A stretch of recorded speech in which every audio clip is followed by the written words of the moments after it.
Ingonyama uMisuZulu kaZwelithini itshele izikhulu zekhomishana yokhetho ezimele ukuthi inethemba lokuthi lizokwenza uguquko empilweni yabantu ivoti labo okhethweni oluzayo lohulumeni bezindawo.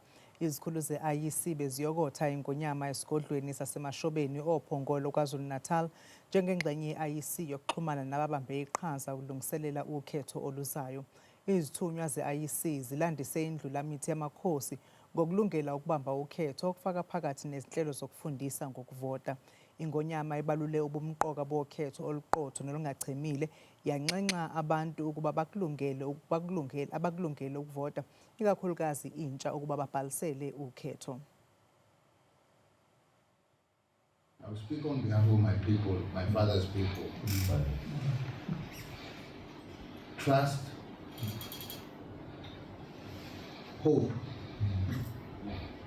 and confidence. Three. Ngokusho ngesiZulu ukuthembela okhethweni, ukubona ukuthi ngoba ngiyovota nje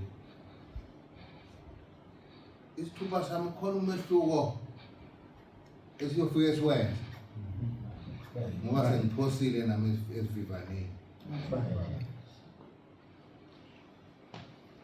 Abakhuthazwe abantu, confidence.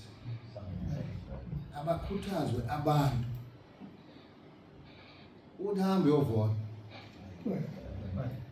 Kungani na ubalekile ukuthi uvote? Nawe uvo lwakho loyo ufaka lapha.